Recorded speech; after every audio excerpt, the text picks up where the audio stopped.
wieder Kerstin für JMC. Heute mit mir Kristoffer Ragnstam. Der hat gerade im Ramones-Museum ein paar Songs gespielt und hat uns ein bisschen Zeit gegeben. So hello, thanks for having time for us. So you played in the Ramones-Museum today. How was it? You can tell, you were here. Yeah, it was great. Yeah, Yeah. So it was great. So you started as a drummer, and as far as I understood, you customized your drum kits and later on for musicians as well. Do you still do that? I still have the company, but I rarely build because there's so much to do with this so-called career. And then I got a family, I got a kid, so I do, if someone call me and says I need a bass drum or something, then I build, and that occasionally like one time a year. Mm-hmm.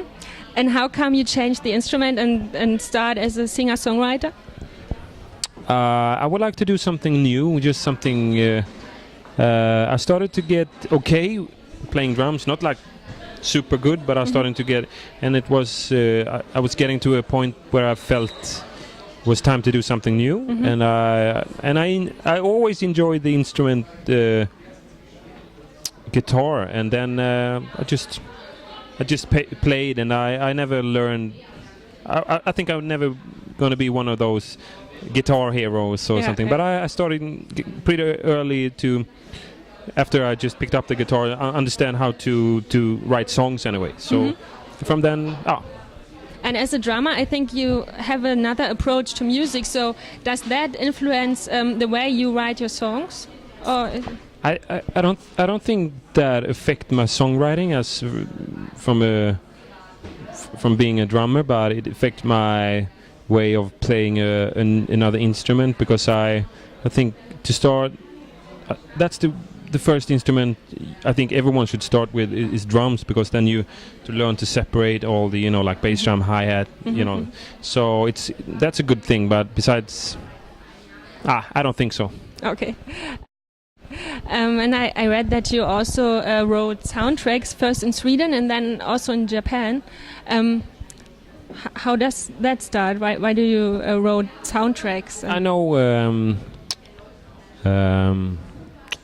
a storyteller. He called himself a storyteller, and his name is Yuichiro Tanaka, and he made a couple of movies, and he just want me to do music. It's nothing, no rules or anything. It's just like bring me into a studio, and that's the only guy I've been working with in Japan. It looks on my bio that I've been working with tons of people, but I've been doing a lot of movies, but that's the same director. And in Sweden we've been doing more, it's for TV or something like that, so it's, I enjoy the idea of making film music, but it's very much about the script and also the person who asked me, I think so. And it's such a hard competition. There are so many great people who can do that much better than I do. Any composer you really look up to? I like music that you can use in both TV and live and everything. So right now I'm listening a lot to Bon Iver. I think his music you can use in a lot of movies or whatever. It's a soundtrack for a lot of people's path. I think. And you have an own studio together with Joe Landberg. Yeah. And it's called Skola. Yeah, and that means school. Yeah. Why did you choose that name? We'd like to name the studio with something that wasn't a big burden or something. It should be something fun and something that when the artists visit, that they are allowed to learn something and just have fun. So when we gave the studio the name, and then we did the t-shirts and everything, and like 1.5 months after we had millions of better names, but I think it's a cool name to name a studio school, because you learn in that process, so it's great. Danke. And I found on YouTube some cell phone recordings for this album, Wrong Side of the Room. Yeah. Yeah. And I thought that was also a very good idea to involve the listener to the process, to have the sketch and then listen to the final product. Was that the idea, or did that just happen by accident? It wasn't an accident, but I did a sketch and then I sent it to the label, and a couple of days after the label had it ended up on YouTube. Ah, okay. So you didn't put it on YouTube? No, but it wasn't. I didn't took it away either. So it's a good promotion, and I enjoy that version also. So yeah, and I guess it's good for fans because hardcore fans like to know how does it sound at the beginning, and yeah, that's true. Yeah, that's true. Cool. You mentioned your EP and your album that comes out. What can we expect from that? From my point of view, it's a very big step in mostly in my personal life, but also I quit working with my management, and I signed a new record company, and we didn't mix it with the same engineer as we used to, so it's a lot of, and then we wrote it in another way. So when it comes to production, we focus more about the songs. And that's I don't say the other thing is bad or better, but at this EP we had that's the focus for this song, this EP, the songs more. Yeah. And you worked again with Chris Brown, or no? It's not Chris Brown. It's Ryan Kelly. His name is Ryan Kelly. It's from New York, and there's a lot of great. There's Maya Hirasawa. It's there, and Moon Zappa, and Paul Duchette.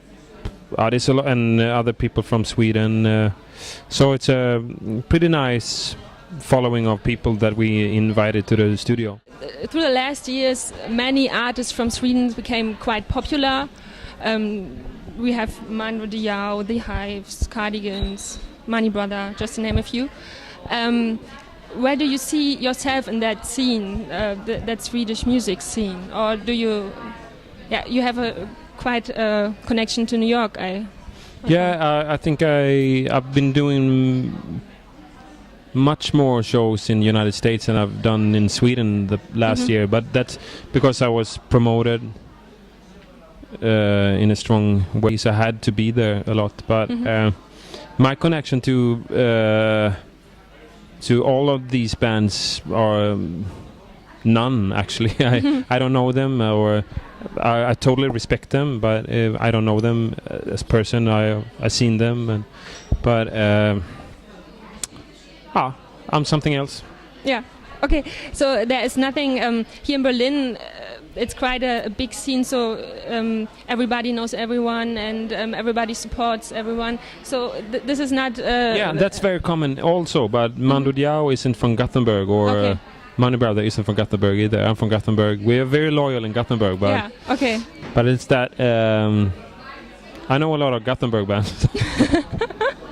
Okay, so thank you for your time. It was thank you for your time. Und ja, das war jetzt Kerstin von JMC mit Kristoffer Ragnstam. Bis bald. Testing, testing, testing. All right, are you ready? Kerstin, are you ready? Yep. Calm down, calm down, calm down. Kerstin and I gonna go camping after this. Okay. Yes, here we go. All right, Kristoffer Ragnstam is loyal. He sounds like a tunnel. When I listen to him, I want to run. Too bad he just a echt rip-off.